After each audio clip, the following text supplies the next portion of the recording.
Obrigada pelo convite, por ter essa oportunidade de participar aqui com vocês. Eu nasci em Presidente Prudente, em 1946, mas mudei com 4 anos de idade para São Paulo.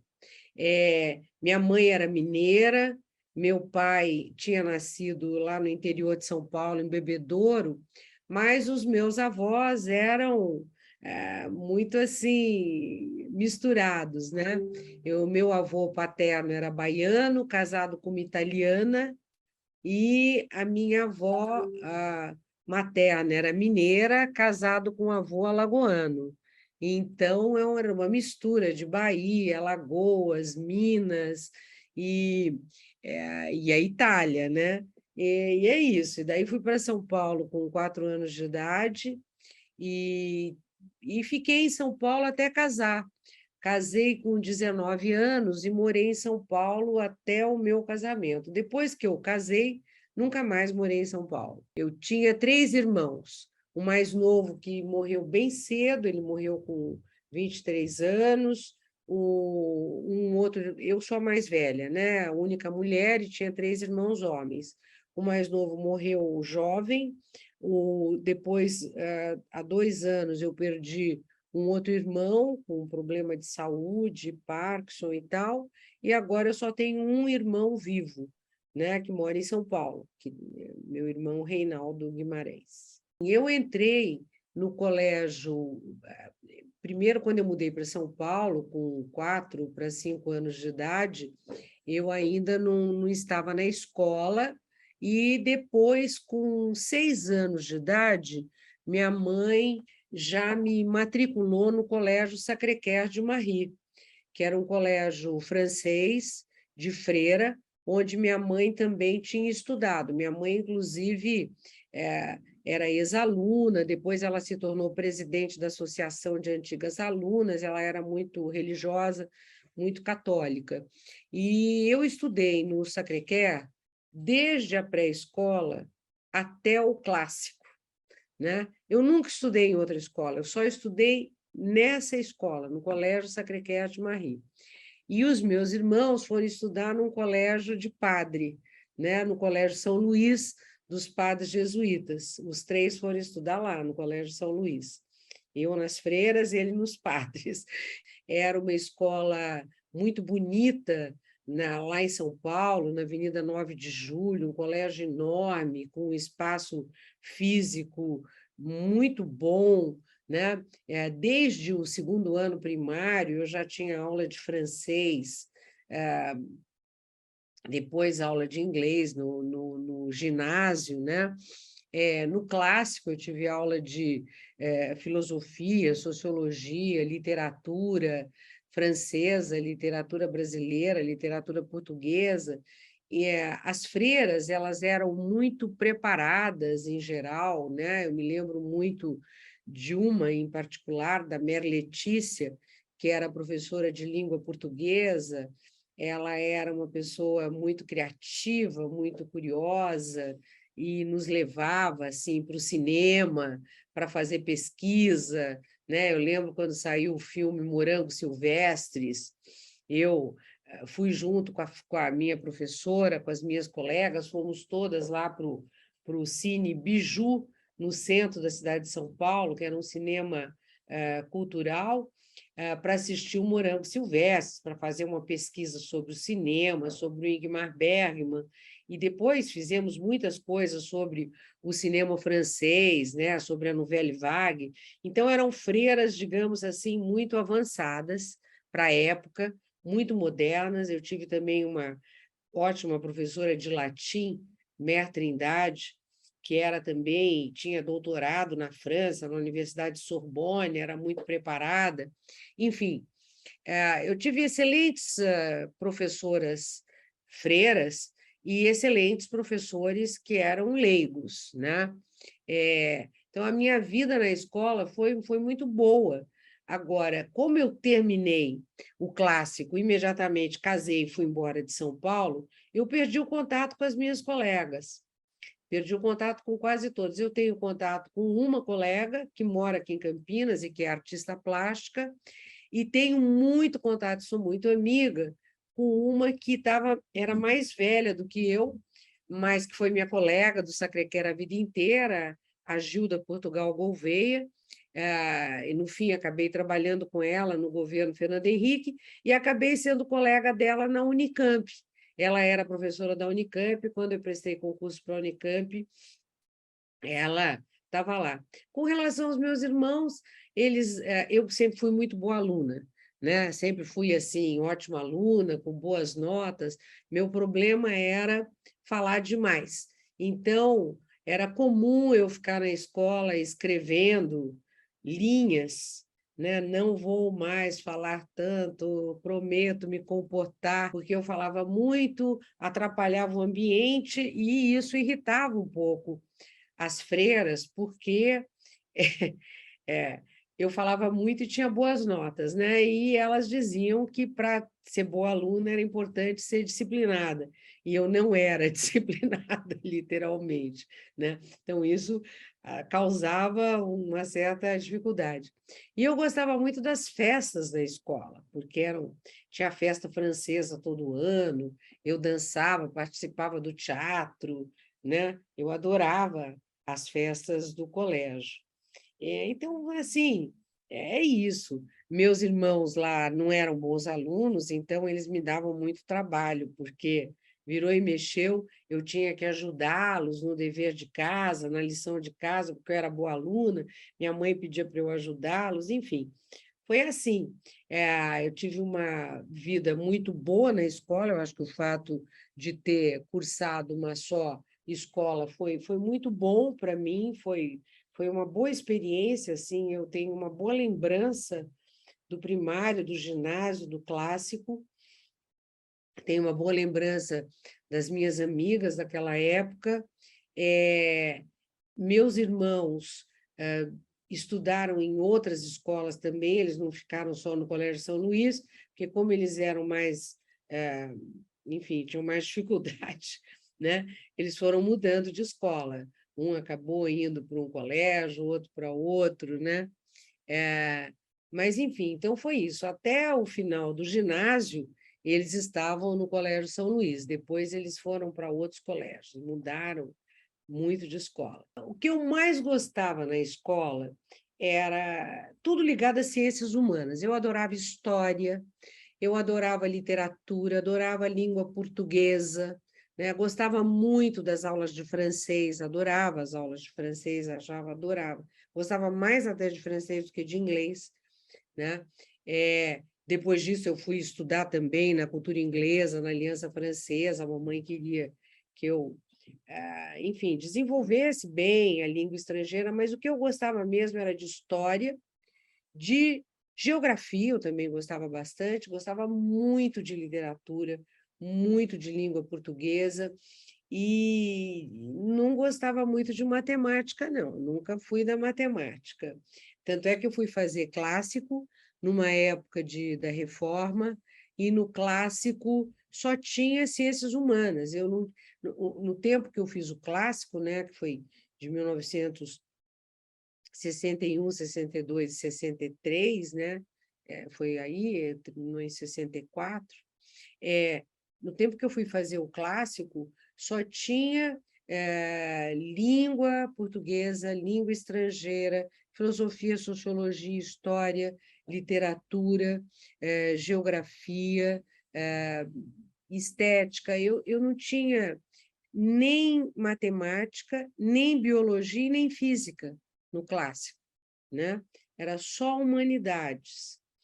E isso me causou um certo problema depois, em 1977, quando eu prestei vestibular para a Unicamp. Eu entrei na Unicamp em 1977, o vestibular era unificado e eu não podia tirar zero, nem em matemática, nem em física, nem em química, nem em biologia. Então, eu tive que aprender, tive que fazer cursinho, ter aula particular e tudo mais. Quando chegamos em Campinas, eu já tinha 2 filhos, os 2 filhos mais velhos, o Eduardo e a Patrícia. Depois, em 1975, eu fiquei grávida do meu terceiro filho, que foi um temporão, digamos, né? Fiquei grávida do terceiro filho, ele nasceu em 1975, e eu continuava, assim, estudando francês, estudando inglês, mas eu estava louca para fazer faculdade. Daí nasceu o Kiko, e eu resolvi fazer faculdade.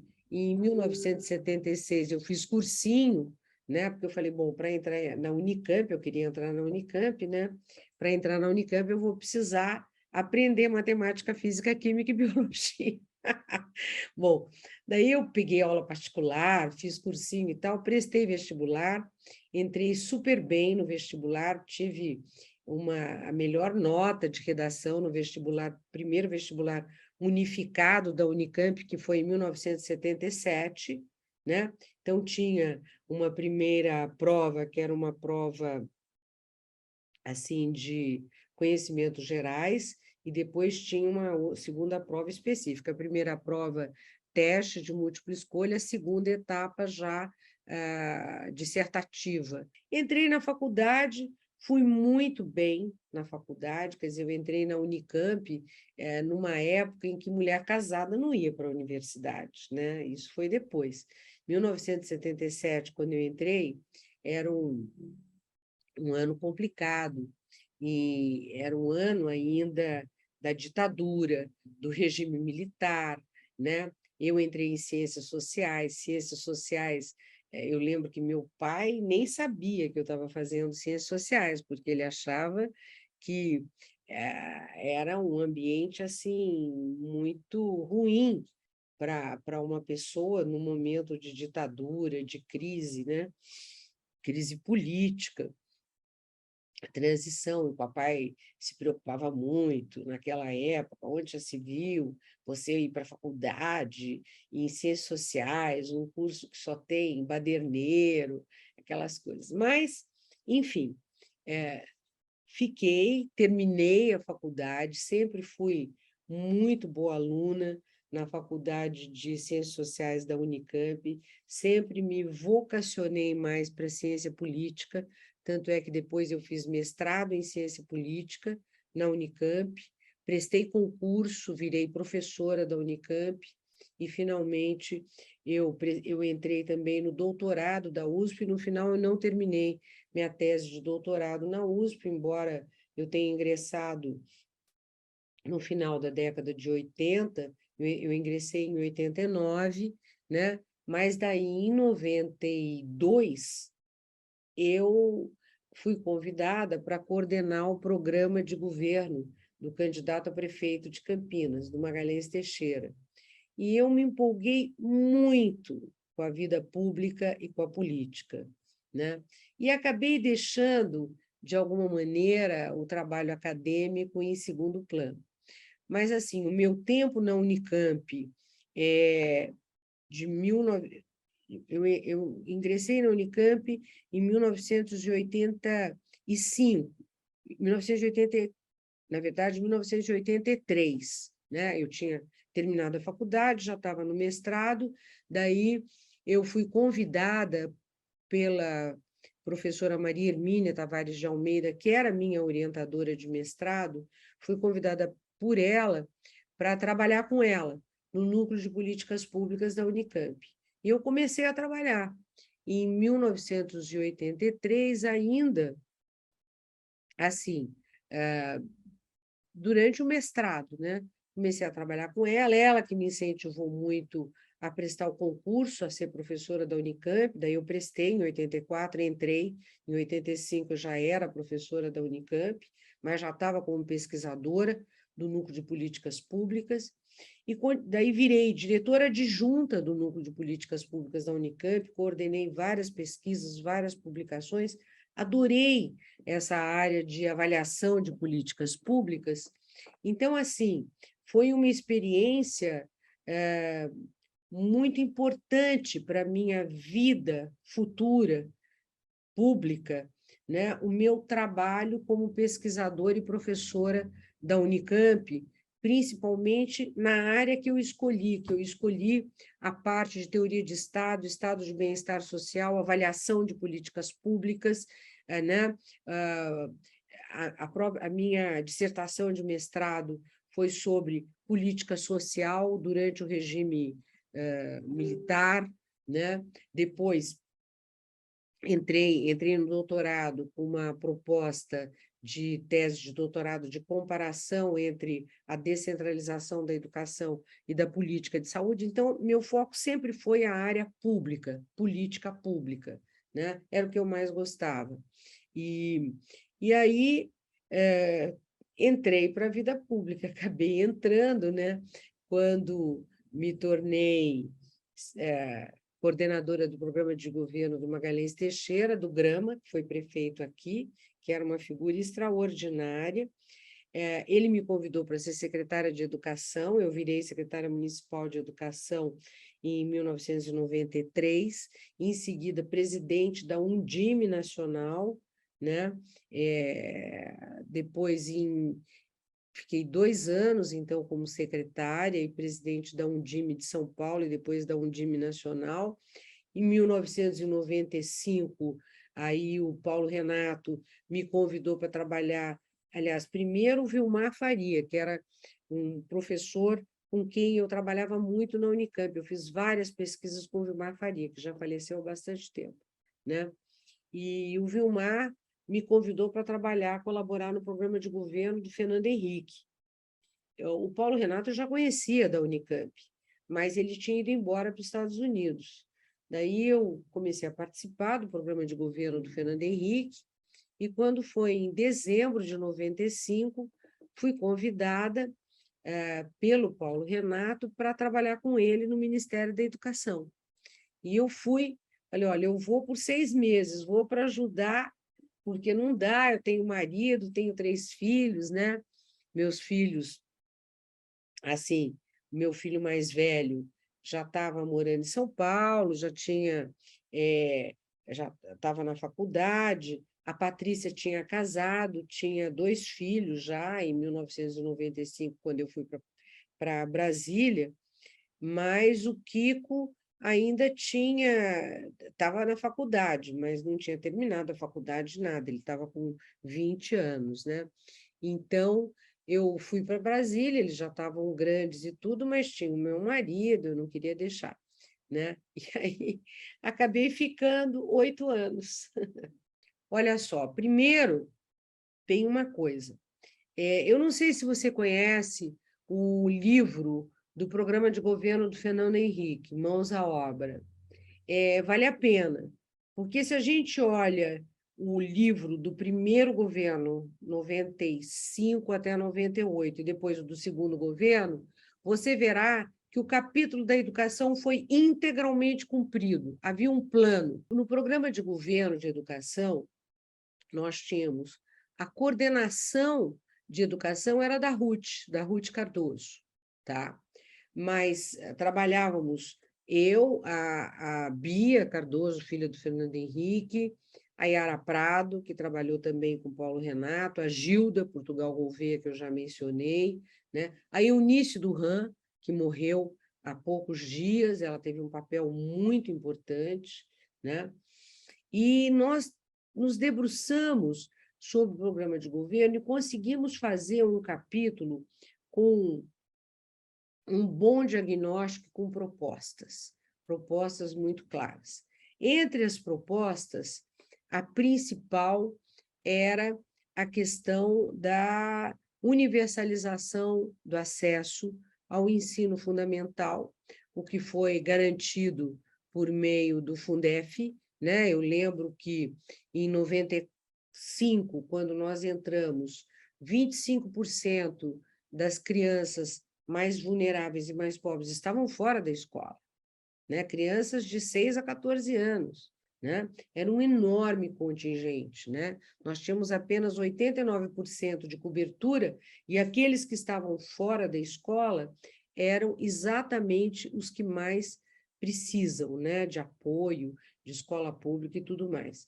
Então, a primeira grande prioridade era assegurar a universalização do acesso, tanto é que o projeto de lei, a emenda constitucional do Fundef, já foi votada logo em 1995, nós encaminhamos o projeto de lei ao Congresso, em 96 foi aprovado e começa a ser implementado em 98, né? Que era a principal meta.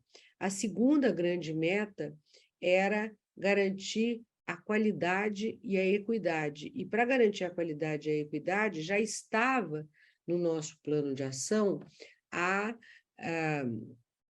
o desenvolvimento de um programa de avaliação da educação básica. Já existia o SAEB era uma coisa muito irregular, ele tinha sido aplicado em 91, em poucos estados, em 93, num número maior de unidades da federação, mas ele não foi concluído, tanto é que quando nós chegamos em 95, o SAEB não estava concluído, né?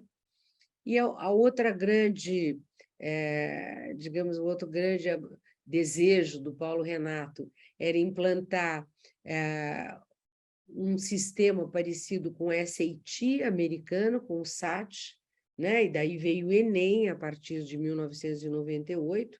O Paulo Renato tinha morado nos Estados Unidos e gostava muito tanto do NAEP americano como do SAT para selecionar estudantes para o ingresso no ensino superior. Depois disso, a grande meta era ter um bom sistema de avaliação da qualidade do ensino superior para subsidiar as políticas de expansão do ensino superior privado, que já era grande, né? Quando nós chegamos, 60% da educação superior no Brasil era privada, 40% pública. Só que ela foi cresceu muito, especialmente nos últimos 15 anos. Hoje nós já temos 75% pública e 75% privada e 25% pública, né? Então, a criação de um sistema de avaliação do ensino superior. Uma outra grande meta do Paulo Renato, e que era muito importante, foi muito discutido, era ter parâmetros curriculares para melhorar a qualidade do ensino, parâmetros curriculares nacionais que orientassem a qualidade do livro didático, a qualidade das ações de formação de professores. Nós implementamos o PROF, né, que era currículo em ação, e o currículo em ação ele significava um sistema assim de rodízio de equipes que iam aos estados para estimular e capacitar formadores para implementar o currículo e melhorar a qualificação dos professores. A outra grande meta era garantir a graduação em nível superior para os professores de ensino fundamental e médio, né? A educação infantil, ela também era importante, mas não tinha, naquele momento, ela era prioritária, mas era um assunto que tinha, digamos assim, uma priorização menos importante do que garantir o acesso ao ensino fundamental, porque o problema é o seguinte, você só tinha 30% dos jovens de 15 a 17 anos no ensino médio. Imagine isso, 30%. Quer dizer, a juventude estava totalmente fora da escola, né? Então, o nosso plano estava bem estruturado, muito bem alicerçado em diagnóstico, em dados, em estatísticas. Organizar as estatísticas nacionais e as avaliações nacionais era uma prioridade do governo Fernando Henrique, né? Por quê? Porque o Collor tinha paralisado o censo escolar em 1989. Então, de 1989 até 1994, nós não tivemos atualização do censo escolar. E nós começamos a atualizar o censo escolar a partir de 1995, onde a professora Eunice Duran teve um papel muito importante para organizar, e junto com isso havia também uma grande prioridade, que era a LDB, a Lei de Diretrizes e Bases da Educação Nacional, né? Tanto é que o ano de 95 nós nos dedicamos a discutir a nova LDB, nos dedicamos a organizar as estatísticas, até porque, para poder implementar um sistema de avaliação, as estatísticas precisavam estar atualizadas, porque como é que você ia avaliar sem saber quantos alunos estavam na escola, como estavam distribuídas, quais eram os principais indicadores. Estava tudo atrasado, né? Tanto as estatísticas de ensino fundamental, ensino médio, como de ensino superior, né? A LDB foi aprovada em 1996, e havia também um grande desafio ali, que era não sei se você lembra, que o Itamar Franco tinha extinto o Conselho Federal de Educação, em 1993, tá? Então, de 1993 até o final de 1995, o Conselho Federal de Educação não funcionou. E aí nós tínhamos que recriar o Conselho Nacional de Educação. Então, a lei foi aprovada, a lei que instituiu o Conselho Nacional de Educação no final do ano de 1995, né? Não, 1996, eu estou confusa agora com a data, né? A Lei 9131, que recriou o Conselho Nacional de Educação, né? Então, o INEP, que era uma prioridade do Paulo Renato, ele diz assim, ele me chamou e falou que ele queria que eu assumisse o INEP era, como é que eu explico? Né? O INEP era um órgão que tinha sido praticamente extinto pelo Collor em 1990, ele continuou existindo, mas ele continuou existindo sem ter uma legislação de apoio, porque o INEP era um órgão de natureza especial, e todos os órgãos de natureza especial foram extintos pelo Collor em 1990, 91, e, nesse sentido, o INEP ficou descoberto. Ele continuou funcionando, funcionava na UNB, né? Tinha um orçamento muito modesto, uma equipe muito pequena, a estrutura de funcionamento era bastante deficiente, né? Quer dizer, eles trabalhavam quase que por amor ao trabalho, porque não tinham, eram 50 pessoas que trabalhavam lá, mas eram pessoas que não tinham nenhuma condição de trabalho. O próprio prédio onde funcionava o INEP era um prédio bonito, mas um prédio que vivia alagado, que tinha problemas de infraestrutura graves, nem o computador funcionava, nada funcionava direito lá. Bom, e aí o Paulo Renato, para recriar o INEP, nós tivemos que fazer como é que eu diria? Tivemos que inventar uma engenharia institucional, né? Essa nova engenharia institucional foi criar uma Secretaria de Inovação e Avaliação Educacional, a CEDIAI, que foi criada assim logo em fevereiro de 1995. Eu assumi a CEDIAI e, vinculada a essa Secretaria de Inovação e Avaliação Educacional, ficou pendurado o INEP, tá? O INEP, que não era autarquia ainda. E entre 95 e 96, nós então iniciamos a organização da nova autarquia, que foi implantada em janeiro de 1997. De 95 até 97, o INEP, então, funcionou debaixo da secretaria que eu liderava, né? O primeiro grande desafio foi o SAEB, porque o Paulo Renato entendia que era muito importante ter o SAEB em 1995. Tá? E aí, bom, para fazer o SAEB em 1995, nós tínhamos que ter algum parâmetro, né? Saber o que tinha acontecido com o SAEB anterior.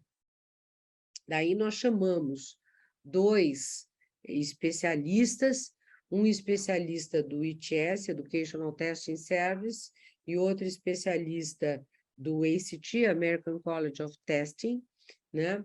Esses dois especialistas vieram ao Brasil em março, né? Foi a partir de um pedido do Paulo Renato, ele pediu diretamente para o BID, para o Banco Mundial, ele tinha muito contato com o BID, com o Banco Mundial, ele tinha sido diretor, né, do BID, e aí eles vieram ao Brasil, ficaram 40 dias aqui, fizeram uma análise, uma avaliação do SAEB. E aí eles fizeram recomendações, né? E as recomendações que eles fizeram eram, primeira coisa, que o SAEB era um sistema de avaliação que não tinha uma base teórico-metodológica bem estruturada, né? Por quê? As provas eram provas muito artesanais, que avaliavam os anos ímpares, e não havia uma justificativa pedagógica para justificar a avaliação das séries ímpares, né?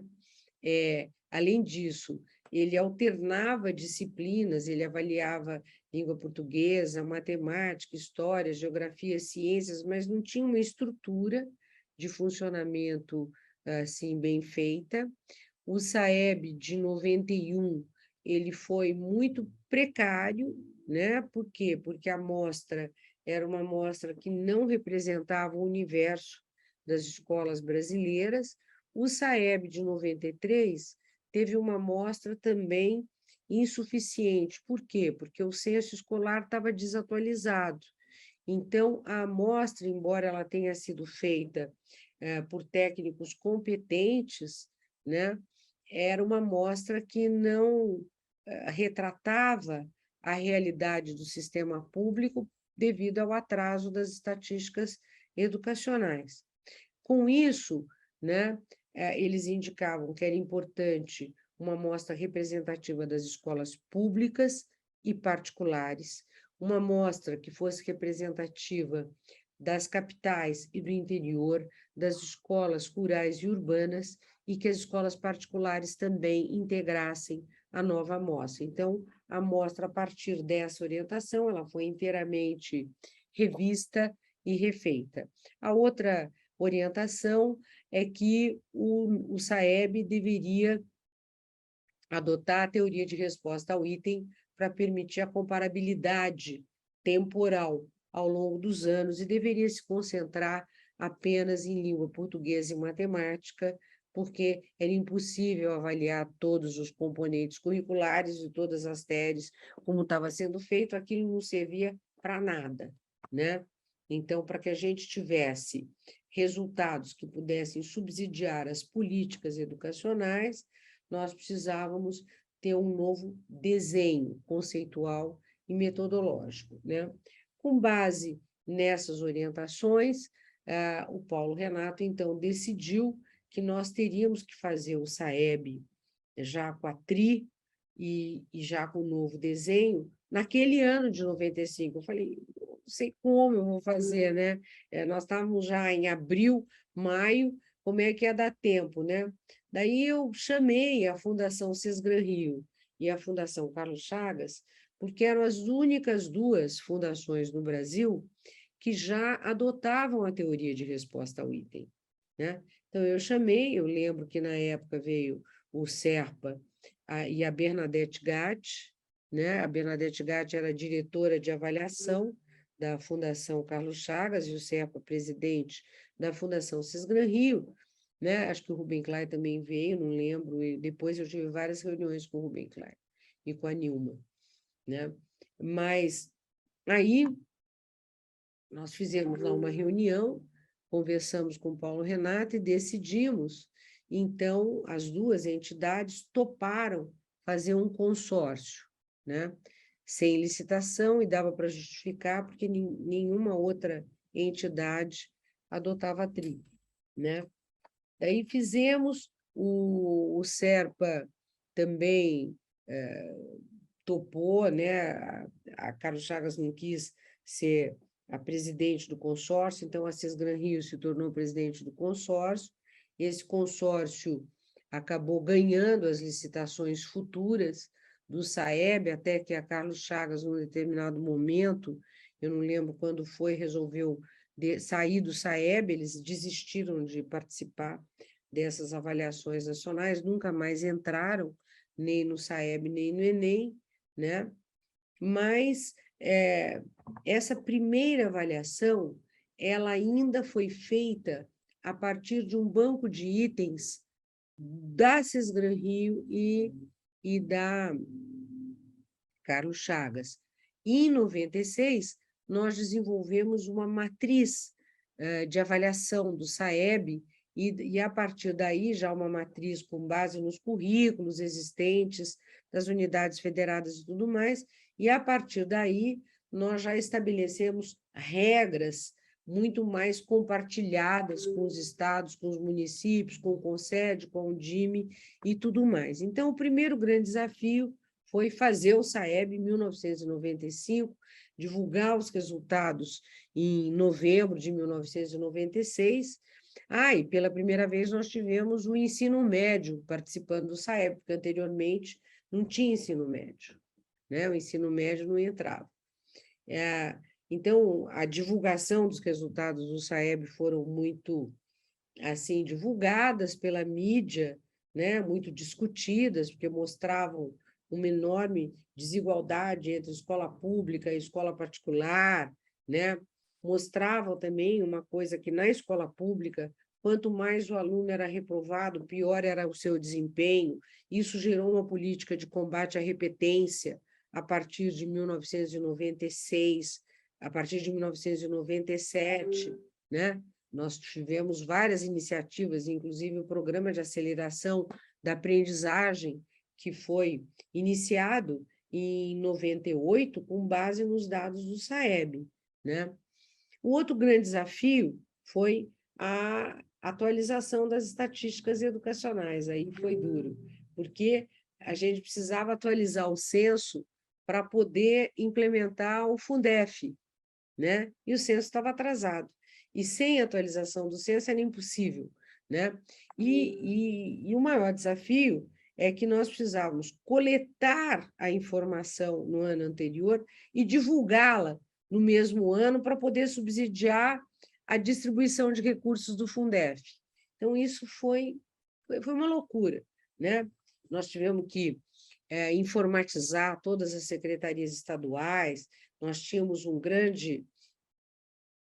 o MEC tinha um grande acordo com o Banco Mundial, que foi assinado pelo Itamar Franco. Esse grande acordo é que permitiu a modernização da infraestrutura do INEP e a modernização da infraestrutura das secretarias estaduais de educação. Se não fosse esse acordo do Banco Mundial, não teria sido possível, né, fazer, porque foi com esse recurso que nós conseguimos adquirir os equipamentos, os softwares e tudo mais, né? Praticamente foi isso. E em janeiro de 97, daí a autarquia já estava criada, daí eu me tornei, de fato, presidente do INEP, a CDI era Secretaria só de Inovação, ela acabou virando Secretaria de Inovação e Educação à Distância, né? E eu fui lá só para o INEP, né? O outro desafio era o Enem, né? E o Provão. Vou deixar para falar do Provão por último, porque o Provão foi uma guerra, né? O Enem, porque o Paulo Renato queria o SAT nacional, mas a gente não tinha os dados atualizados do censo escolar, né?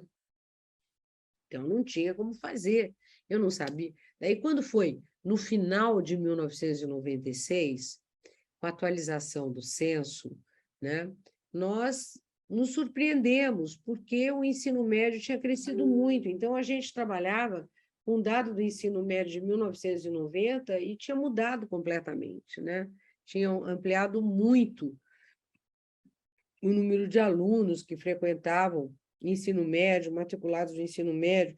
Alguns estados, assim, principalmente São Paulo e os estados do Sul, tinham ampliado, no Nordeste estavam bem para trás, mas o Sul e o Sudeste estavam bem avançados na ampliação do acesso ao ensino médio. Bom, daí nós começamos, então, a discutir o modelo do Enem, né? Tinha no Conselho Nacional de Educação uma comissão que era contra o Enem, né? O Exame Nacional para selecionar alunos para o ensino superior e tudo mais, né?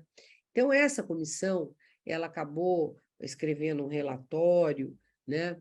Com orientações e tal, mas, naquela altura, nós já tínhamos uma proposta do Enem, uma proposta... a diretora do SAEB era a Marinês Pestana, a diretora do Enem era a Marinês Fini, o diretor do Provão era o Josimar Arcângelo, da Unicamp, o diretor de estatísticas era o João Batista Gomes Neto, e o Moreno, que agora assumiu, né? Ele trabalhava já com o João Batista, o Moreno, que agora assumiu o INEP. Bom, e aí o novo Enem, ele inspirado no SAT, ele fez uma proposta de prova de avaliação das competências, né? De avaliação de 5 grandes competências e 21 habilidades. Foi um modelo desenhado por uma equipe ali de consultores que nós contratamos via INEP, né? Esse modelo ele também se beneficiou da discussão sobre o PISA, naquela altura, desde 1997, eu já passei a integrar o board dos países não membros da OCDE, que estavam discutindo o PISA, né? O Brasil foi o primeiro país da América Latina a aderir ao PISA, e eu, naquela época, eu fiquei encantada com a proposta do PISA, com a proposta de ter uma avaliação não curricular, que avaliasse competências e habilidades em leitura, ciências e matemática. Aquilo me empolgou muito, né? E eu participei ativamente, até hoje, eu tenho muito contato com o pessoal do PISA, com o André Schleicher, com toda aquela equipe, né? Então, o novo desenho do Enem, o Enem começa em 1998, ele foi assim uma prova moderna, avançada, que foi concebida no Brasil com consultores brasileiros e que também se beneficiou progressivamente dos debates acerca do PISA, né? Ele tinha muita semelhança com o desenho do PISA, embora não fosse igual, né? Em 98 implantamos o PISA, o Enem. O Enem, o primeiro Enem teve poucos inscritos, né? 150 mil alunos. Gradativamente, no último ano do Fernando Henrique, em 2002, o Enem já estava com 2 milhões de inscritos e nós já tínhamos mais de 500 universidades que usavam o Enem para o acesso ao ensino superior, mas ele não era obrigatório, né? Das públicas, só a USP e a Unicamp, que passaram a usar no ano 2000. As universidades federais nunca quiseram aderir ao Enem, né? Mas a USP e a Unicamp aderiram e passaram a usar o Enem desde o ano 2000, né? Então, o Enem foi um sucesso, acabou sendo continuado, depois foi transformado em 2009, né, no Enem atual, que é um Enem mais disciplinar, né, diferente do Enem anterior, que era uma prova única de competências e habilidades com objetivo de autoavaliação do aluno. O provão, eu creio que foi o maior desafio que eu tive no INEP. Foi pior que tudo, tá? Foram 2 coisas. Uma foi o provão e a outra coisa foi o censo escolar, tá? O provão, por quê? O provão foi aprovado já no final de 95. Na própria lei que institui o Conselho Nacional de Educação, ela também institui o provão, o exame de avaliação ao final da graduação, tá? Bom, todo mundo no MEC era contra o provão, só o Paulo Renato que defendia. Foi uma vitória individual do Paulo Renato. É impressionante. Ele ficou em cima dos congressistas, ficou em cima do Congresso Nacional, ia lá, conversava com todo mundo, negociava, né? Todo mundo era contra. Eu era menos contra, digamos, mas tinha muita. A Eunice Duran era contra, a Ruth Cardoso era contra, todo mundo era contra. Bom, foi aprovado, daí o Paulo Renato me chama na sala dele e diz assim: então, ganhei, foi uma vitória minha, e agora a senhora vai ter que implementar o provão, e eu quero o primeiro provão em junho de 96. Eu falei, Paulo, pelo amor de Deus, como é que eu vou conseguir fazer isso? Né? Você tu vai conseguir, está tudo andando, tudo que você pega anda, não sei o quê. Ele dizia que eu era o braço direito dele, né? Deu várias declarações sobre isso. E aí eu nem dormi, eu fiquei assim, desesperada. Eu falei, como é que eu vou conseguir implantar um exame de avaliação? Mas foi muito curioso, porque isso foi dezembro, foi novembro, final do ano. Mas, assim, em seguida, na semana seguinte, era assim, antes do Natal, né? Já tinha adesão, né? A OAB era a favor do exame, a Associação Nacional de Cursos de Administração era a favor, eu lembro, Rui Otávio, ele era a favor, né? E o Conselho Federal de Engenharia era a favor. Tá? Então, logo de cara, nós tivemos 3 enormes adesões, né? Direito, administração, engenharia. Tá? E com essas 3 adesões de 3 grandes entidades que defendiam, nós iniciamos, então, o processo de discussão da prova. Criamos as comissões, né? Lá no INEP, a comissão de direito, a comissão de administração e a comissão de engenharia. Definimos que a primeira prova, são várias modalidades, que a primeira prova avaliaria engenharia civil, né?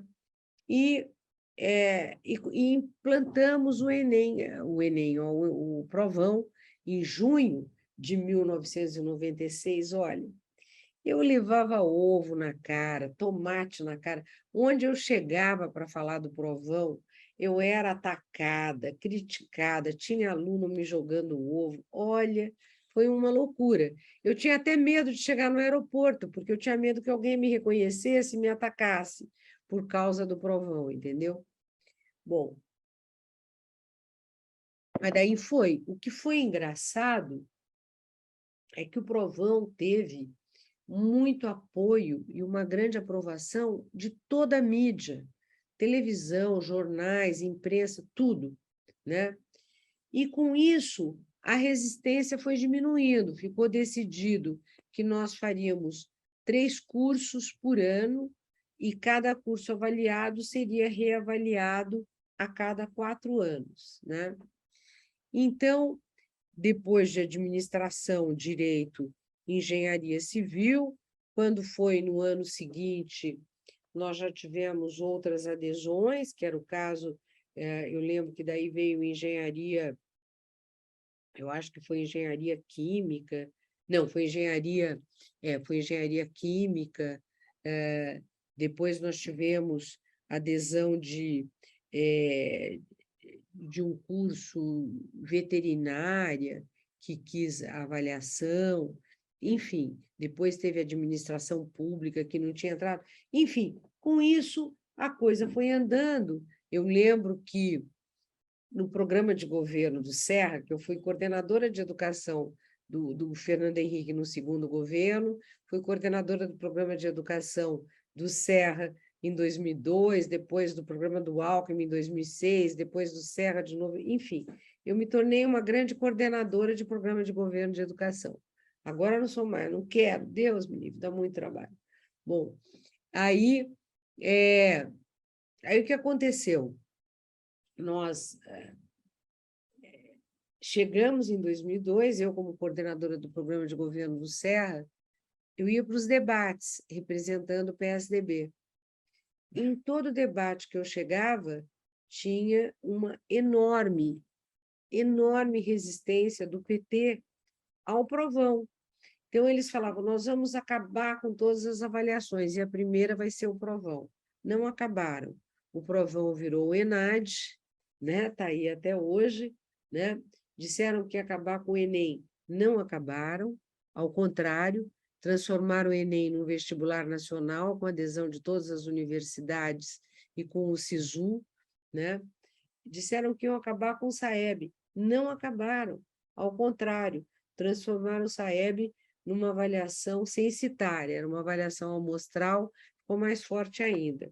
E depois o Lula cansou de dar entrevista dizendo que ele era a favor das avaliações, então o PT era contra, mas o presidente da República era a favor.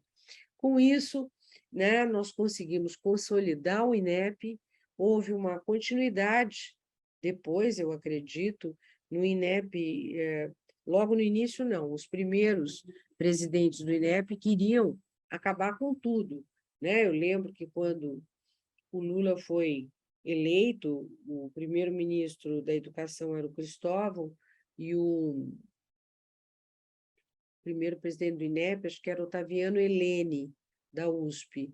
E aí, logo, ele organizou um seminário dizendo por que avaliar. E, nesse seminário, ele propunha que o PT acabasse com todas as avaliações, com o SAEB, com o Enem, com o Provão, com tudo, né? Mas não acabou, ele acabou sendo demitido pelo presidente da República, né? Daí veio um outro presidente, que também tinha alguma dificuldade com a avaliação, até que, em 2005, entrou o Reinaldo Fernandes, e o Reinaldo Fernandes consolidou toda a política de avaliação que foi iniciada na gestão do Paulo Renato, né?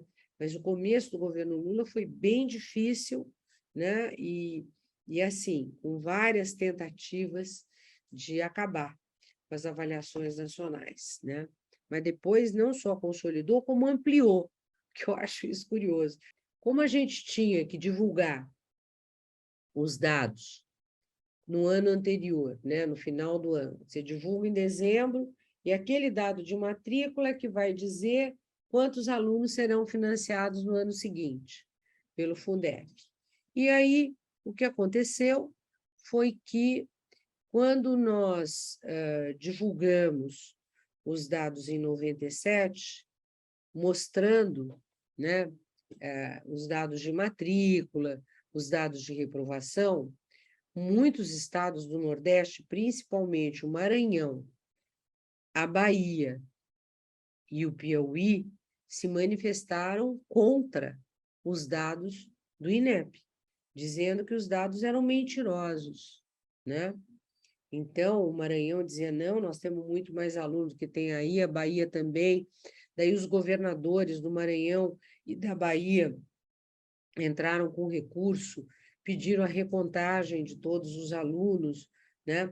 Nós tivemos lá que contratamos aquele instituto da USP, como é que chama?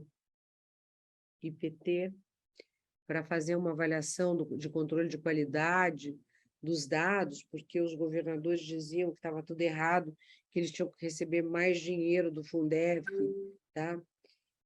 E aquilo causou um tumulto, porque a gente não dava conta da quantidade de reclamação, especialmente dos estados do Nordeste, em relação aos dados do censo, e aqueles dados que subsidiavam tudo, a merenda escolar, o livro didático e principalmente o Fundef, né? Então, deu muito trabalho consolidar o sistema de estatísticas educacionais, né? Por quê? Porque a briga era política. Os governadores ligavam diretamente para o presidente Fernando Henrique pedindo a minha cabeça, pedindo para me tirar do INEP, porque eles não estavam de acordo com os dados do censo escolar e aquilo estava prejudicando a educação nos estados deles, né? Então, foi uma época, assim, bem complicada essa aí. Nós contratamos a FIP fez a recontagem dos alunos, tá? Em várias cidades do estado da Bahia, né? Junto com os técnicos do INEP, e acompanhada até por representantes do estado da Bahia e do estado do Maranhão, que foram os estados que deram mais trabalho. Na época, o governador da Bahia era o ACM, não lembro, acho que ele era já senador, e do Maranhão era a Rosiana Sarney. Nossa, eles me deram muito trabalho, né? Porque havia uma reclamação. Os governadores, na verdade, eles se baseavam na reclamação do secretário de Educação. O secretário de Educação reclamava para o governador ligava para o Fernando Henrique, entendeu? E aí o Fernando Henrique me ligava. Eu falava, presidente, não dá, né? Eu falei, tem município na Bahia e também no Maranhão que o número de alunos é maior do que o total da população, tá certo? De acordo com o IBGE, né? Eu falei, não, é impossível, né?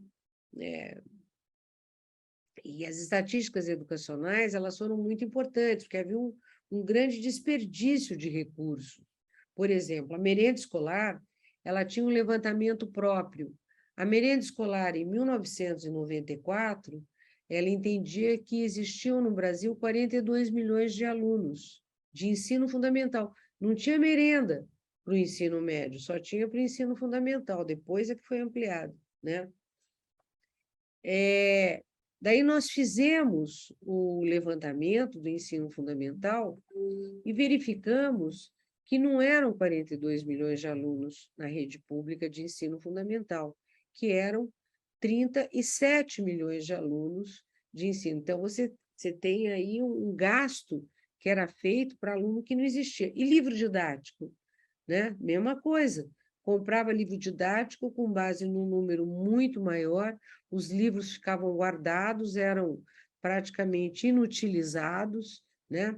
Então, houve assim um processo de controle maior e de utilização dos dados do censo, que eram altamente controlados. Hoje, o censo está super avançado, né? Cada criança tem um número, né? Um número no computador é como se fosse um ID da criança, né? Então, hoje o censo é bastante avançado, o censo no Brasil, ele tem alta qualidade técnica, estatística, é muito confiável, né?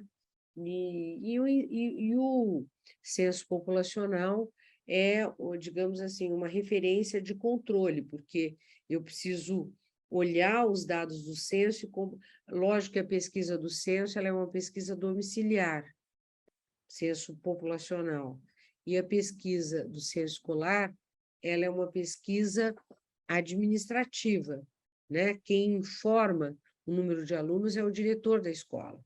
Nós tínhamos um ótimo relacionamento com os estados e municípios. O Paulo Renato sempre foi muito aberto, né? O gabinete dele, ele recebia o secretário de educação, os parlamentares com frequência, né? Ele viajava muito pelo Brasil. Quando ele lançou o programa Toda Criança na Escola, ele viajava muito pelo Brasil, falando do Toda Criança na Escola. Depois ele lançou aquele programa do livro de literatura para criança, e viajava o Brasil inteiro lendo história para as crianças nas escolas. Então, ele foi um ministro muito presente, né? Presente na rede pública, muito presente na escola pública e muito presente em todo o Brasil. Ele tinha um trabalho com alta visibilidade, muito reconhecido, né? Ele tinha dificuldade em lidar com as universidades públicas federais, que fizeram muitas greves. Eu acho muito interessante, até eu gostaria de uma tese sobre isso. Por que as universidades públicas não fizeram nenhuma greve no governo Bolsonaro e fizeram tanta greve no governo Fernando Henrique? Eu tenho uma curiosidade, é uma bela pergunta, tá certo? Porque, olha só, nós nunca cortamos verba do ensino superior como esse governo cortou, e não teve uma greve. Não dá para entender, né? Então, nós tivemos dificuldade com as universidades federais, não tivemos dificuldade nenhuma com os estados e municípios com a rede pública de educação básica, né? Muito pelo contrário. Tivemos um bom relacionamento. Em 1997, quando nós fizemos o levantamento dos 96, 97, levantamento dos currículos estaduais para subsidiar a matriz do SAEB, nós recebemos as informações dos estados, né? 18 estados brasileiros tinham currículos oficiais, os outros não tinham currículo, município nenhum tinha, né? Cada um tinha programinha, projeto, não existia currículo oficial nos estados. A outra coisa é que os parâmetros curriculares nacionais foram muito divulgados junto aos estados e municípios, e aquele programa de formação, Parâmetros em Ação, fez um trabalho muito próximo dos estados e municípios. O SAEB, na divulgação do SAEB, nós íamos aos estados para falar do SAEB, para conversar com os professores, cada secretaria estadual tinha um coordenador do SAEB, cada coordenador do SAEB tinha uma pequena equipe que comandava o SAEB no âmbito daquele estado, né? Então, fizemos um trabalho muito grande, até no caso do SAEB, maior com os estados do que com os municípios, tá? Mais o SAEB e os municípios das capitais. E, no caso do censo, nós fizemos um grande trabalho com os municípios, né? Para poder atualizar, né? A dificuldade maior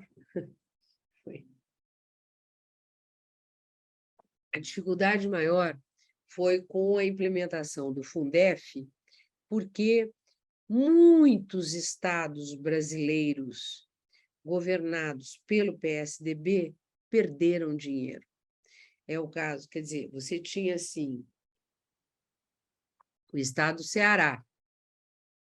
O estado perdeu dinheiro para os municípios, o governador era o Tasso Gereissati, mas o Tasso era a favor do Fundef, ele não reclamou, tá?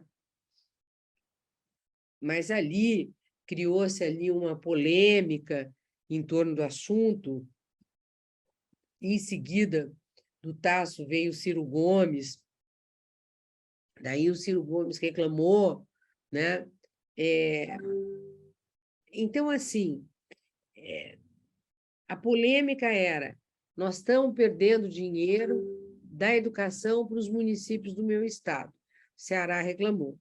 Daí, aqui em São Paulo, era o contrário. O Mário Covas ganhou dinheiro dos municípios. Por quê? Porque a rede estadual tinha muito aluno, e os municípios só tinham aluno de educação infantil, tá? Então, os municípios todos, os prefeitos iam reclamar. Tá? Reclamava para o presidente da República, reclamava para o Paulo Renato, era fila de reclamação. São Paulo era PSDB, o Mário Covas ganhou dinheiro, os prefeitos perderam. Rio de Janeiro era PSDB, perdeu dinheiro para os municípios, porque Rio de Janeiro tinha pouco aluno e tinha muito dinheiro, o Estado, né? O município do Rio ganhou e a prefeitura perdeu. E o governo do Estado perdeu para a prefeitura, porque a prefeitura tinha uma rede muito grande. Ceará, o Estado não tinha aluno. Maranhão, o Estado não tinha aluno. Os alunos eram municipais, então os estados perderam para os municípios, né? Daí você tinha, no Paraná, o governador era o Jaime Lerner, se não me engano, né? Ele perdeu a rede estadual, não, as redes municipais perderam para o Estado, que o Estado tinha ensino fundamental e médio, né? Então, você tinha assim, uma situação diferenciada em cada estado. Progressivamente, a implementação do Fundef, ela levou a uma ampliação da municipalização. Hoje nós temos praticamente 80% dos anos iniciais oferecidos por redes municipais, só 20% por rede estadual, né? E os anos finais, meio a meio, metade estado, metade município. Mas lá atrás, a situação era muito diferente e causou bastante dificuldade política, né? Então, havia muita demanda, né? E como nós vamos fazer com o ensino médio diante da perda de recursos, né? Daí nós criamos um programa de apoio ao ensino médio com recursos do BID, que foi negociado por nós, mas o programa começou a ser implementado em 2001, né? E ele ficou 2001, 2002. Era um programa assim de melhoria da infraestrutura das escolas de ensino médio no Brasil, escolas públicas, né? E depois, quando o PT entrou, em 2003, teve uma mudança no escopo. Eu fiquei 8 anos em Brasília, acabei levando minha mãe para morar lá, porque a mamãe era doente, né? Então eu precisava ter enfermeira e tudo, mas eu vinha todo fim de semana para Campinas. Então eu morei 8 anos lá, vindo todo final de semana para casa, e junto com a minha mãe lá, que eu cuidava dela, tinha enfermeira para ela e tudo mais, né? Depois, 2002, acabou o governo, eu trouxe minha mãe para cá, eu voltei para cá, daí o Alckmin me convidou para ser secretária de Desenvolvimento Social do Estado de São Paulo, né? Então, eu voltei para a Unicamp, voltei a dar aula e assumi a Secretaria de Estado do governo Alckmin na área de desenvolvimento social, 2003, 2004, 2005, em 2006. Eu virei secretária de Ciência e Tecnologia e Desenvolvimento Econômico, quando o Alckmin sai para se candidatar a presidente e o Cláudio Lembo assume o governo do Estado. Fiquei na Secretaria de Ciência e Tecnologia 1 ano, depois, quando foi primeiro semestre de 2007, eu fui convidada, daí o Serra foi eleito, né, governador de São Paulo, mas eu fui convidada pelo Arruda para ser secretária de Educação do Distrito Federal. Eu não queria mais voltar para Brasília, falei que não dava por causa da família, tinha ficado 8 anos fora, né? Em 2007, falei, não, não dá mais, não estou afim de morar fora mais de São Paulo, chega, já deu, né? Mas daí fui para lá, realmente não me adaptei. Um mês depois eu já queria vir embora, o Arruda não me deixava vir embora. Eu falava, eu não quero mais esse negócio de viajar todo sábado para casa, voltar toda segunda-feira para Brasília, morar em hotel. Cansei disso, não quero mais, né? Mas aí fiquei 5 meses lá, daí o Serra me convidou para ser secretária de Educação de São Paulo. E eu fui secretária dele de 2007 a 2009, né? Daí, em 2009, o Paulo Renato assumiu a secretaria, ele abandonou lá o mandato dele de deputado federal e voltou para São Paulo. E, a partir daí, 2010, 2011, eu dei consultoria, adorei ser consultora, ganhei dinheiro, foi ótimo, tá? Bom, e gostei muito. Mas daí, quando foi em 2012, o Alckmin me convidou para ser diretora executiva da Fundação SEAD, que era uma fundação de pesquisa, de avaliação, e que eu achei super interessante, né? A Fundação SEAD estava mudando para um prédio da USP, então eu fiquei na Fundação SEAD de 2012 até 2016, era um mandato, né? Ele me convidou e eu fui aceita pelo conselho curador da Fundação SEAD. Fiquei lá 4 anos, meu mandato terminou em maio, e daí, em maio de 2016, o Mendonça me convidou para ser secretária executiva dele no Ministério da Educação, no governo Temer. Nesses anos, desde que eu saí do MEC, eu nunca larguei a educação. Eu sempre mantive muito contato com Todos pela Educação, com todos os movimentos sociais, com debate sobre a Base Nacional Comum Curricular. Eu tive muito contato com o terceiro setor, tá? Muito, né? E aí, bom, dei muita consultoria para o terceiro setor, para fundações, entidades. Bom, aí o que acontece? Eu me envolvi de corpo e alma com a discussão da Base Nacional Comum Curricular, da BNCC. Participei ativamente do debate, né? Discuti lá com o Fernando Haddad, com todo mundo do governo do PT, na época, né? Eu tinha muito contato com todo mundo que trabalhava no governo, na discussão da BNCC, e também na discussão da reforma do ensino médio. Aí, quando o Mendonça me chamou, eu falei, a última coisa que eu queria era morar em Brasília.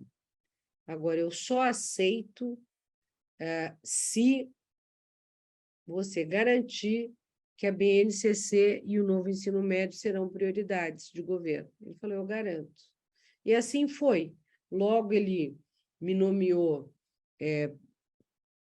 presidente do comitê gestor da BNCC e do comitê gestor da reforma do novo ensino médio. E nós conseguimos ter a BNCC e o novo ensino médio, que foram aprovados todos na gestão do Mendonça no governo Temer. Né? Então, os meus objetivos principais, assim, de um longo período de debate e de luta, né, foram alcançados. Depois eu fui eleita presidente do Conselho Nacional de Educação, onde estou como presidente agora, como também estou como presidente da ABAV, Associação Brasileira de Avaliação Educacional. O que acontece? No Conselho Nacional de Educação, eu tive uma atividade muito importante para apoiar os estados e municípios na implementação da BNCC e do novo ensino médio. Né? Essa foi a minha bandeira de luta, e está sendo ainda, no Conselho Nacional de Educação. Com a pandemia, eu me envolvi diretamente. Se você examinar todos os pareceres do Conselho Nacional de 2020 e 2021, eu fui relatora para orientar os estados e municípios na organização das redes, cômputo das atividades, como desenvolver atividades remotas, como implementar a base. Né? Se você olhar um pouco aí os vídeos, YouTube e tudo mais, você verá que eu trabalhei o tempo todo, de 2018 até agora, discutindo com o CONSED, com o DIME, com a escola pública, com a escola particular, a implementação da BNCC, como fazer o novo SAEB, como fazer o novo Enem. Né? Então, assim, eu posso dizer que de 2018, quando eu saí do governo Temer para cá, eu me dediquei inteiramente a apoiar os estados e municípios no processo de implementação, e continua. Né? Para você ter uma ideia, assim, eu fui relatora das diretrizes do novo Enem. O novo Enem é essencial para a implementação do novo ensino médio. Né? Eu sou relatora do novo SAEB, que ainda falta alguma coisa, nós pretendemos aprovar isso antes do final do ano. Eu represento o Conselho Nacional no grupo de trabalho do SAEB do Enem do Ministério da Educação. Eu represento o Conselho Nacional de Educação no Conselho Consultivo do INEP. Né? Enfim, eu tive uma atividade muito intensa, até muito mais do que eu posso, né? Nesses últimos 3 anos, tá? Para apoiar os estados e municípios. E agora, então, que voltaram as atividades presenciais, eu estou enlouquecendo, porque eu não paro de viajar, né? Porque quando estava tudo online, eu estava assim, 3, 4 reuniões por dia, uma coisa atrás da outra e tudo mais. Agora não, agora é muito mais complicado, porque eu tenho que viajar. Por exemplo, quarta-feira eu estou indo para São José do Rio Preto, na semana que vem eu vou para Brasília para a reunião do Conselho Nacional de Educação, na outra semana eu vou para Palmas, Tocantins, depois vou para Brasília de novo, daí na outra eu vou para Curitiba, na outra eu vou para Porto Alegre. Tudo para quê? Para discutir o quê? A implementação da BNCC, a formação de professores, que é o maior desafio, é a formação de professores, e a implementação do novo ensino médio. Então, eu estou na luta, minha filha, infelizmente. 76 anos na guerra. O Conselho Nacional ele tem tem tido um papel essencial, né, na garantia do direito à educação, tá? O direito à educação de qualidade para todos, garantia da LDB, a garantia dos preceitos constitucionais, né? Lembro, inclusive, que em janeiro de 2019, logo que assumiu o novo governo Bolsonaro, a intenção do primeiro-ministro, o ministro Vélez, era extinguir o Conselho Nacional de Educação. Isso não foi possível, né? Então, o que eu vejo assim é que o Conselho ele ganhou uma legitimidade frente à sociedade brasileira, frente ao Congresso Nacional, né? E na década de 90, ainda no governo Fernando Henrique, a aprovação das diretrizes curriculares nacionais, né? Especialmente do ensino superior, a aprovação dos critérios para subsidiar o processo de regulação do ensino superior privado, foi muito importante. No governo do Lula, e depois da Dilma, e depois do Temer, o Conselho foi ganhando uma atuação muito forte na área da educação básica. Lá atrás, no governo Fernando Henrique, a parte mais importante do Conselho em relação à educação básica foi a aprovação das diretrizes curriculares nacionais do ensino médio, que não foram implementadas. Por quê? Porque elas foram revogadas pelo governo Lula. Isso, para mim, foi a pior coisa que aconteceu no ensino médio brasileiro, porque nós já teríamos o ensino médio melhor hoje se as diretrizes tivessem sido implementadas, né? Mas depois, na área da avaliação do SAEB, do Enem, da avaliação do ensino superior, etc., houve uma grande continuidade, o Conselho foi um órgão que apoiou e ajudou o Ministério da Educação nesse sentido, né? No meu tempo de atuação, por exemplo, eu participei de vários seminários, debates no Conselho Nacional, antes de virar conselheira, né? Porque antes de virar conselheira do Conselho Nacional, eu era conselheira do Conselho Estadual de Educação de São Paulo. Eu fui conselheira do Conselho Estadual de São Paulo 9 anos, antes de ir para o Conselho Nacional, né? Então, não paro de atuar aí nessa briga, né? Daí, o que eu vejo? Né? Que essa posição do Conselho Nacional de Educação, ele ganhou eu acredito, uma força maior no atual governo. Por quê? Porque o Conselho ele tinha já legitimidade, tinha avançado os debates sobre a BNCC, tudo mais. No entanto, no atual governo, a relativa ausência do Ministério da Educação, no caso da educação básica, né, que o MEC, no começo, agora não, agora até o atual secretário tem muita proximidade com o Conselho, mas foram 2 anos assim de um certo distanciamento, e esse distanciamento, e junto com a pandemia, fez o Conselho ganhar muita força e muita legitimidade, porque o Conselho acabou sendo demandado, né, por todos os órgãos externos, né, desde a Associação Brasileira, a Sociedade Brasileira de Ciência, Sociedade Brasileira de Matemática, Sociedade Brasileira de Computação, Congresso Nacional, Comissão de Educação do Senado, Comissão de Educação do Congresso Nacional, entendeu? Então, o Conselho ele ganhou uma legitimidade maior. Por quê? Porque não existe vácuo no poder. Na hora que alguém se afasta, o outro ocupa, né? E foi o que aconteceu, né? Então, assim, eu entrei no Conselho em 2018, eu acredito que já no governo Temer, o ministro Mendonça e depois o Rosselli, eles deram muita força para o Conselho, porque o Conselho tinha que aprovar a Base Nacional Comum Curricular e as diretrizes do novo ensino médio, né? Então, nós tivemos, assim, uma relação quase que diária com o Conselho Nacional para assegurar a aprovação da BNCC e das diretrizes do novo ensino médio. Isso quando eu estava lá, no governo Temer. Daí, quando eu fui para o Conselho, nós demos continuidade a esse trabalho. Em dezembro de 2018, aprovamos as diretrizes do novo ensino médio, a base do novo ensino médio. Em seguida, eu presidi a comissão, o Mozart foi o relator das diretrizes de formação inicial de professores, depois de formação continuada de professores, em seguida, com a pandemia, eu assumi a relatoria de todas as... E foi muita discussão. Por quê? Porque as escolas fechadas, as universidades fechadas, como fazer? Quem definiu isso foi o Conselho Nacional de Educação. Se não fosse o Conselho, o que teria acontecido? Né?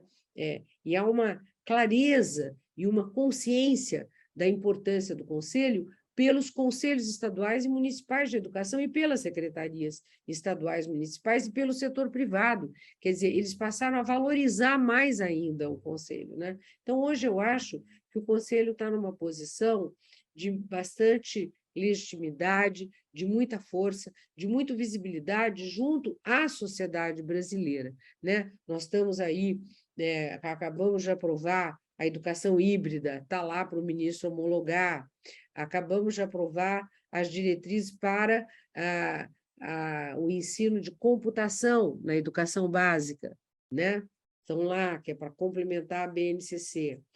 Estamos discutindo as diretrizes de educação especial na BNCC. Aprovamos também as diretrizes agora de oh, meu Deus, de ensino técnico profissional, as novas diretrizes de ensino técnico profissional. Aprovamos as novas diretrizes aí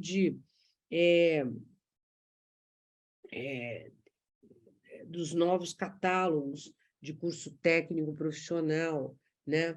Estamos discutindo as diretrizes de alfabetização. Enfim, o Conselho ele ganhou uma posição muito importante, né? E eu creio que, se você olhar assim, como jornalista, como interessada na área de educação, você verá que nos últimos 4 anos a presença do Conselho foi muito forte. É apoiar as escolas públicas com bons instrumentos de avaliação diagnóstica e estratégias de recomposição das aprendizagens, né? Porque os alunos, na verdade, não aprenderam, né? Nós já sabemos que eles não aprenderam nos 2 anos de pandemia, é só olhar algumas avaliações externas que os estados fizeram, no caso do estado de São Paulo, estado do Rio Grande do Sul, estado do Paraná, os alunos não aprenderam, né? Então, essa recomposição da aprendizagem, ela é muito importante para a efetivação, a efetiva implementação da BNCC e do novo ensino médio, né? No caso do novo ensino médio, eu vejo assim, que o papel do Enem será muito importante para garantir a implementação da reforma, né? Faltam muitas coisas, né? Por exemplo, o INEP até hoje não divulgou as matrizes do novo ensino médio, né? Nós estamos em julho de 2022, essas matrizes não foram divulgadas, né? Então, elas são fundamentais para que as escolas compreendam como será o Enem. Por quê? Porque o Enem se tornou um vestibular nacional, né? É uma realidade, né? E essa foi uma decisão do MEC e uma decisão com o apoio da sociedade. A sociedade quer manter o Enem como um vestibular nacional, né? Bom, então, eu creio que os grandes desafios agora é a recomposição das aprendizagens e a formação continuada dos professores, porque não adianta imaginar que nós temos tempo para formar o professor do futuro. Não temos. Nós temos 2.400.000 professores nas escolas brasileiras. Esses professores, eles vão continuar dando aula, né? 30% deles vai se aposentar nos próximos 5, 10 anos, mas os outros vão continuar. Então, eles precisam de formação continuada. As escolas precisam ter equipamentos adequados para garantir a conectividade, é preciso garantir a conectividade, melhorar a infraestrutura, formação continuada dos professores, né? O papel do MEC na coordenação das políticas nacionais é fundamental, né? Eu creio que está em discussão o Sistema Nacional de Educação. Eu acredito que o Sistema Nacional de Educação pode ter um papel relevante, dependendo do projeto de lei aprovado e da composição das comissões, das instâncias de pactuação, né? É muito importante também garantir a implementação do novo Fundeb. Nós tivemos, em agosto de 2020, a aprovação do novo Fundeb, né? Que amplia a complementação da Uniel e estabelece alguns critérios redistributivos para melhorar a equidade do sistema, né? Então, eu acredito, assim, que é fundamental para que, de fato, nós tenhamos a melhoria da qualidade, da equidade da educação básica no Brasil, que é fundamental para melhorar o ensino superior, tudo, né? Sem a base, você não chega lá, né? É